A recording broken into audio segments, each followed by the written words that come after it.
అందరికీ నమస్కారం. ఈరోజు నేను మీకు వినిపించబోయే కథ అమెరికా గౌను. నేను బయట పని చూసుకొని వచ్చేసరికి ఇల్లంతా సందడిగా ఉంది. ముందు హాల్లో దివాను మీద చిన్న చిన్న ప్యాకెట్లు పరిచి ఉన్నాయి. ఇంటిల్లిపాది అవి విప్పదీసి చూసుకునే ప్రయత్నంలో ఉన్నారు. అర్థమైంది, రమణి పంపిన ప్యాకెట్ అందిందన్నమాట. రమణి మా అమ్మాయి, అమెరికాలో ఉంటోంది. తెలిసిన వాళ్ళెవరైనా ఇటు వస్తుంటే వాళ్ళతో ఇక్కడ దొరకని తేలికపాటి వస్తువులు, పిల్లల కోసం చిన్న చిన్న గిఫ్ట్లు పంపుతూ ఉంటుంది. వాళ్ళు తిరిగి వెళ్ళేటప్పుడు దానికి ఊరగాయలో వడియాలో మేము ఎగుమతి చేస్తుంటామనుకోండి, అది వేరే సంగతి. వారం క్రితమే ఫోన్ చేసి చెప్పింది, ఫలానా వాళ్ళు ఇండియా వస్తున్నారు, వాళ్ళతో ఫలానా వస్తువులు ప్యాక్ చేసి పంపుతున్నాను అని. వాళ్ళు ఇవాళ వచ్చి వెళ్ళారన్నమాట. అమెరికన్ గూడ్స్ దిగుమతి అయినప్పుడల్లా ఇల్లు ఇలా ఇరుగు పొరుగు అమ్మలక్కలతో కలకల్లాడుతూ గలగలమంటూ ఉంటుంది. ఆ హడావిడి సద్దుమణిగేదాకా ఇంట్లో ఎవరిని పట్టించుకోరు. నేను గామ్గా మోసుకొచ్చిన సంచుల్ని గోడవార పెట్టి పెరట్లోకి వెళ్ళి కాళ్ళు కడుక్కున్నాను. మళ్ళీ హాల్లోకి వచ్చేటప్పుడు చూశారు నన్ను నా మనవడు బాలు, మనవరాలు సంజు. బాలు నా దగ్గరికి పరిగెత్తుకు వస్తూనే మళ్ళీ ఎక్కడ ఆలస్యం అయిపోతుందో అన్నట్టు, తాతోయ్, అత్త నాకు రిపోర్ట్ పంపించింది, చూడు ఎంత బాగుందో, ఇదిగో ఇది చూడు, ఈ స్విచ్ నొక్కితే నడుస్తుంది, ఇది నొక్కితే పిల్లి మొగ్గలేస్తుంది, బాలు విసిరేస్తుంది. ఇంకానేమో చేతిలో బొమ్మని అటు ఇటు తిప్పి చూపిస్తూ దానికి తాలూకు విచిత్రాలు ఒక్క గుక్కున చెప్పేశాడు. 6 ఏళ్ళు వాడికి. 1వ క్లాస్ చదువుతున్నాడు. వాళ్ళత్త పంపిన గౌను కాబోలు. సంజుని నిలబెట్టి సరిపోతుందో లేదో అని కొలతలు చూస్తుంది మా కోడలు సుజాత. తల్లి చేతిలోంచి ఆ ఫ్రాకుని ఒక గుంజి లాక్కొని ఉరుక్కుంటూ వచ్చింది సంజు. తాత, అన్నకి బొమ్మ ఒక్కటే, నాకు చూడు, ఈ గౌను, పియానో, రిబ్బన్లు, బోల్ట్ అన్నీ పంపించింది తెలుసా. అన్నకు పోటీగా పలుకులు కుప్పబోస్తున్న దాని వెనకాలే విసుక్కుంటూ వచ్చింది మా కోడలు. బడవకాన, ఒక్క క్షణం ఒక్కచోట కుదురుగా నిలబడవు గదా అంటూ సంజుని నిటారుగా నిలబెట్టి మళ్ళీ గౌనులో పొడుగు వెడల్పుల అడ్డం చూడ్డం ప్రారంభించింది. వెళ్ళిపోతున్న అమ్మలక్కలకి సెండాఫ్ ఇచ్చి నాకు మంచినీళ్ళు గ్లాస్ పట్టుకొచ్చింది మా ఆవిడ వర్ధని. అలా పైపైన పెట్టి చూస్తే ఏం తెలుస్తుంది సుజాత, పూర్తిగా తొడిగి చూడు అని కోడలికి సలహా ఇచ్చి నా వైపు తిరిగింది. రమణి పంపింది. వారం రోజుల్లో సంజు పుట్టినరోజుగా తనకి పంపిన గౌనే వేయాలిట మేనకోడలికి. కూతురి కోరిక చెబుతూ మురిపెంగా నవ్వింది మా ఆవిడ. నాకు గ్లాస్ అందించేసి తిరిగి మళ్ళీ వాళ్ళు విదేశీ వస్తు పరిశీలనలోనూ వాటి గుణ విశిష్టత గానంలోనూ మునిగిపోయిన తీరు చూస్తే ఓ కప్పు కాఫీ అడుగుదామనుకొని ధైర్యం చాలక మాట్లాడకుండా మంచినీళ్లు తాగి ఊరుకున్నాను. అత్తా కోడళ్ళిద్దరూ సంజుకి గౌను వేసే కార్యక్రమంలో పడ్డారు. అది కాస్త సంజు భుజాల దగ్గరే బిగుసుకొని అలకపాన్పు దిగనని భీష్మించు కూర్చున్న కొత్త అల్లుడిలా కిందికి దిగనంటోంది. చేతులు దూర్చాలని వర్ధని, కిందికి జార్చాలని సుజాత చేసే ప్రయత్నాలేవీ ఫలించలేదు. చివరికి లాభం లేదత్తయ్య గారు, ఇంకా లాగితే చిరిగేటట్టుంది అంటూ చేతులెత్తేసింది మా కోడలు. 6 నెలలు అవ్వలేదు, చూసే వెళ్ళిందిగా పిల్లని, అంత మాత్రం అది తెలియలేదా దానికి. ఎక్కడో ఉన్న కూతుర్ని ఉద్దేశించి నిష్ఠూరమాడింది వర్ధని. 6 నెలల కింద రమణి వచ్చి వెళ్ళినప్పుడు సంజు సన్నజాజి మొగ్గ, ఇప్పుడు బొండు మల్లె పువ్వు. పాపం రమణి. లోపలే సానుభూతి చూపించాను మా అమ్మాయి మీద. బుజ్జిముండ ఎంత ముద్దొస్తుందో చూడండి అత్తయ్య, ఈ లేత గులాబీ రంగు నాకెంతో ఇష్టం. ఇంత చక్కటి లేసు, ఈ ఫ్రిల్సు ఎంత అందం తెచ్చాయో గౌనుకి. ఇక్కడి వాళ్ళకి ఇంత ఫ్యాషన్గా కుట్టడం చస్తే రాదు. దీన్ని ఎలా సరిచేయటం. సుజాత తిరగేసి మరగేసి ఆ గౌను ఏ కాస్తన్నా లూజు చేసే వెసులుబాటుందేమోనని శతవిధాలా పరిశీలించింది. అమెరికన్ ప్రోడక్టా మజాకానా. మళ్ళోసారి లాభం లేదంటూ పెదవి విరిచేసింది మా కోడలు. సరిపోలేదు గదా, వదిలేయొచ్చునా. అబ్బే, అలా వదిలేస్తే వాళ్ళు సుజాత వర్ధని ఎలా అవుతారు. ఆ రాత్రే మా అబ్బాయి చేత రమణికి 2 సార్లు రింగ్ చేయించారు. అది సిగ్నల్. అవి అందుకొని మా అమ్మాయే మాకు ఫోన్ చేస్తూ ఉంటుంది. అది మా కోడ్. అంతర్జెంటుగా ఫోన్ ఎందుకు చేశారమ్మా అని అది కంగారు పడుతూ అడుగుతుంటే సంజుకి గౌను సరిపోలేదే అమ్మడు, మారుస్తారేమో కనుక్కుంటావని అంటూ ఆ ఎమర్జెన్సీ మెసేజ్ కూతురికి అందించింది మా వర్ధని. ఊరుకో అమ్మ, నీ చాదస్తం మరీ ఎక్కువైపోతుంది. ఆ గౌను నువ్వు అమెరికాకి పంపించి మళ్ళీ నేను అది మార్చి ఇండియాకి పంపించి ఇప్పుడు అయ్యే పనేనా అది? పైగా మేమది వీకెండ్లో న్యూయార్క్ వెళ్ళినప్పుడు అక్కడేదో కార్నివాల్ జరుగుతుంటే అక్కడ తీసుకున్నాం. మార్చడం కుదరదు కానీ అది సరిపోయే వాళ్ళెవరికైనా తెలిసిన వాళ్ళల్లో ఉంటే ప్రజెంట్ చేసేయండి. ఈసారి నేను పెద్ద సైజుది పంపిస్తానులే. రమణి వాళ్ళమ్మని మెత్తగా కసురుతూనే చకచకా సొల్యూషన్ చెప్పేసి టక్కున ఫోన్ పెట్టేసింది. అయ్యయ్యో, ఇంత నిర్లక్ష్యమే అమ్మా డబ్బంటే. మన రూపాయల్లో అయితే దగ్గర 1000 రూపాయలు అవుతుందంట గౌను. అంత పెట్టి కొన్ని ఉత్తి పుణ్యానికి ఎవరికన్నా ఇచ్చేయాలా? మా ఆవిడ బుగ్గలు నొక్కుకుంది. మరే, చూస్తూ అంత ఖరీదైంది ఊరికే ఎలా ఇచ్చేస్తాం? అత్తగారితో ఏకీభవించింది సుజాత. కొన్ని విషయాల్లో వాళ్ళిద్దరికీ సఖ్యత చాలా ఎక్కువ. వాళ్ళింకా ఆ విషయం మీదే తర్జనభర్జనలు సాగిస్తుంటే విసుగెత్తి ఆ అమ్మాయి చెప్పినట్టు ఏ పుట్టినరోజుకో పేరంటానికో వెళ్ళినప్పుడు ఇచ్చేస్తే పోయేదానికి ఎందుకింత పనికిమాలిన చర్చలు అన్నాను. ఇంటి యజమాని హోదా వెలగబెట్టిన నాటి వాసనలు పోక ఏం చేయమంటారు అని మిమ్మల్ని అడిగామా? దాన్నేం చేయాలో మాకు తెలుసు గాని మీరు గమ్మునుండండి కసిరేసింది వరద. విరమణ అనంతరం ఇంట్లో నా పరపతి తగ్గిందని ఇలా అప్పుడప్పుడు గుర్తు చేస్తూ ఉంటుంది మా ఆవిడ. కామ్గా ఆవిడ ఆజ్ఞ పాటించాను. ఆ మర్నాడు ఉదయం వీధి వరండాలో పేపర్ చూస్తూ కాఫీ సిప్ చేస్తున్నాను. మా ఇంటికి పక్కింటికి మధ్య ఉన్న ప్రహరీ గోడ దగ్గర నుంచి వరదని స్వరం వినిపిస్తోంది. పార్వతమ్మక్క, ఇదిగో గౌను, నిన్న ఈ మాదిరిది మీ మనవరాలికి తెప్పించి పెట్టమన్నావుగా. ఎప్పుడు అడగందానివి అడిగావు పాపం, తీసుకో. మా సంజుకి కొత్త ఫ్రాకులు చాలానే ఉన్నాయిలే. మా ఆవిడ అతి తెలివి పోకడలవి. చాలా ఖరీదన్నావుగా వర్ధని, అంత విలువైంది మేం కొనగలమా? పక్కింటి ఆవిడ సందేహంలో వినిపించేది వెక్కిరింత. ఎత్తిపొడు పక్క నుంచి వచ్చింది కదా అని మా ఆవిడ నిన్న కాస్త అతిగా గొప్పలు చెప్పుంటుంది బహుశా. ఎంతలే, మన రూపాయల్లో అయితే 1200 అవుతుందంట. అయినా నీ దగ్గర అంత తీసుకుంటానా? 200 తగ్గించే ఇద్దువులే. మనసు పడ్డావుగా పాపం.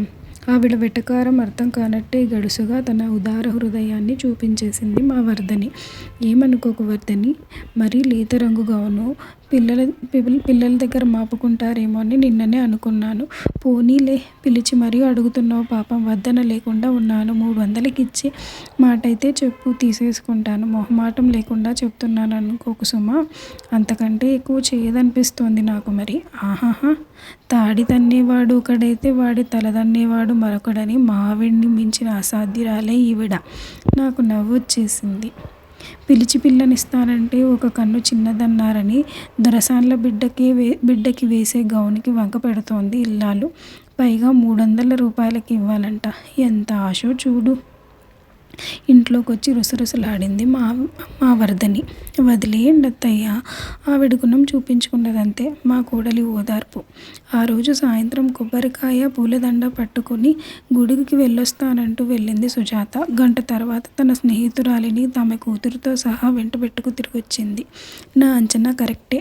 పావుగంటలో కాఫీలు కుశల ప్రశ్నలు పూర్తయ్యాక మా అబ్బాయి గదిలోంచి నా చెవుల పడిన వాళ్ళ సంభాషణ ఇది. అబ్బా, నీ కూతురికి గౌను అతికినట్టు సరిపోయింది లలిత. అచ్చం షోకేస్లో బొమ్మలా ఉందనుకో. మా కోడలు ఏ సీనియర్ సేల్స్మెన్కి పోతుంది చెప్పండి. మరీ పొట్టిగా ఉన్నట్టుంది సుజాత.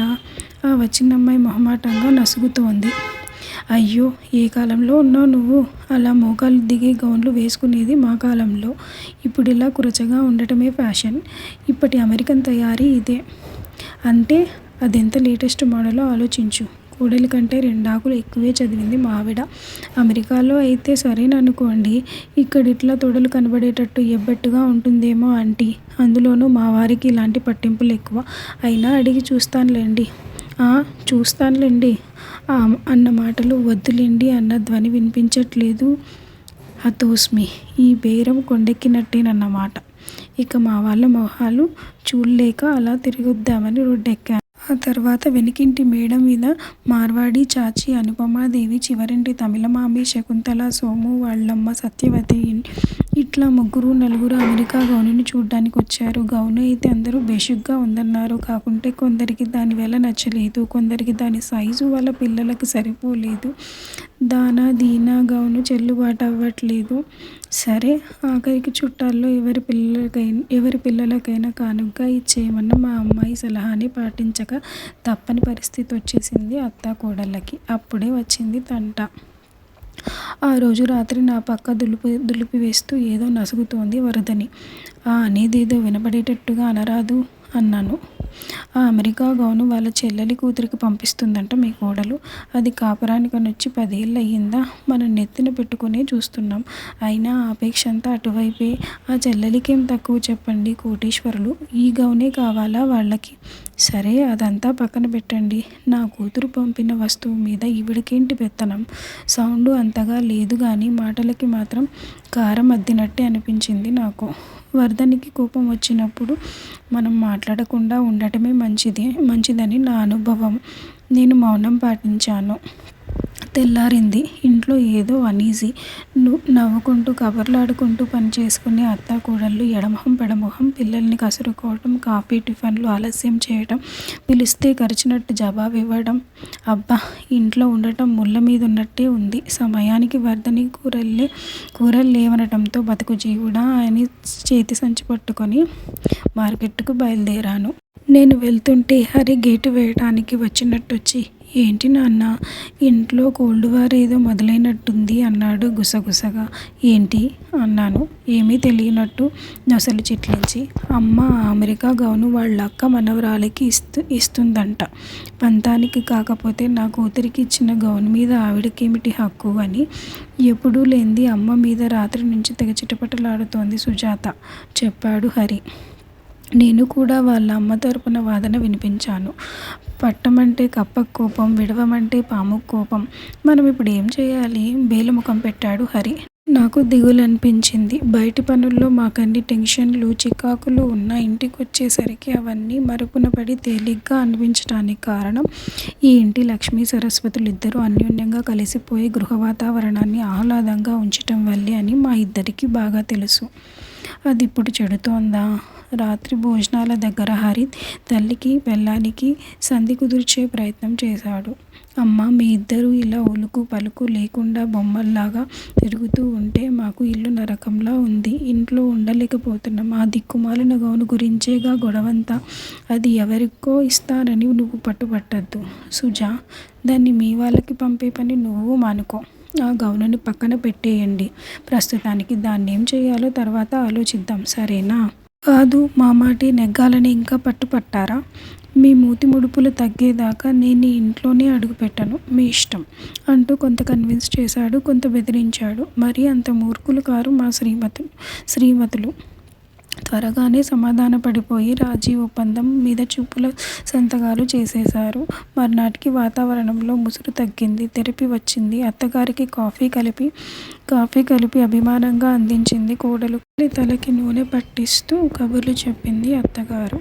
పరిస్థితి యథాస్థితికి వచ్చినందుకు తేలిగ్గా ఊపిరి పీల్చుకున్నాం మేము. కానీ ఈ ప్రశాంతత శాశ్వతమని ఏమిటి హామీ? ఆ ముసలమ్మ ఇంట్లో ఉన్నంతకాలం వీళ్ళ బుర్రల్లో మళ్ళీ ఏ పురుగు తొలిచి కలకలం రేపుతుందో అన్న భయం వదలటం లేదురా అబ్బాయి అన్నాను హరితో. అవునన్నాడు హరి.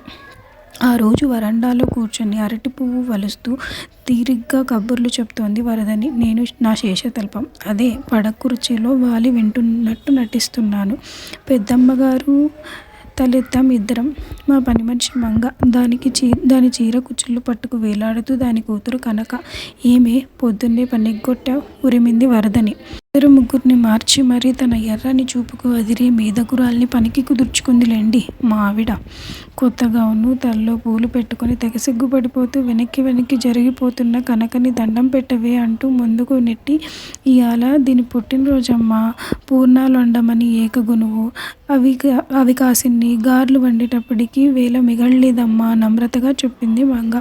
వంగిన కనక ముందున్న తన కాళ్ళని గబుక్కన వెనక్కి లాక్కుంటూ, 4 కాలాల పాటు చల్లగా ఉండు అని అర్జెంటుగా దీవించేసి, సరేలే పద బోల్డన్ను అంట్లు మూలుగుతున్నాయి, పెరట్లోకి నడు తెరపెట్టేసింది వర్ధని. తున్నగానీలే అమ్మా నంగిగా నానుస్తూ అక్కడే నిలబడిపోయింది మంగ. ఏమిటే, దేనికో టెండర్ వేస్తోందని అర్థమైపోయినట్టుంది మా ఆవిడకి.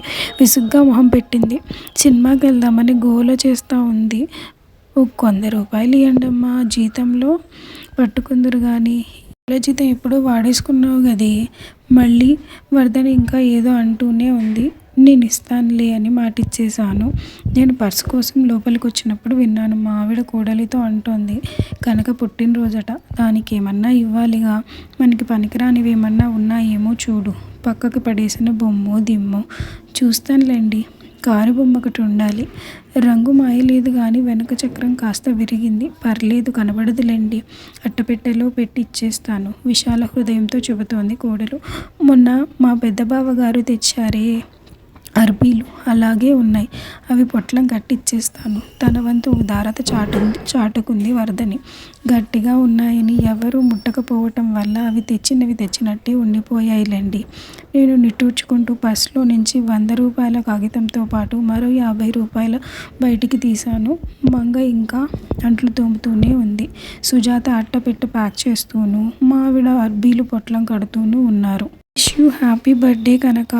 వాకిట్లోంచి మా సంజు బాలు గొంతులు వినిపించాయి. అంతస్తుల తారతమ్యాలెరుగని నిష్కల్మషమైన వారి బాల్యాన్ని అభినందించుకుంటూ బయటకు వెళ్ళాను. కనక ఇదిగో మా గిఫ్ట్.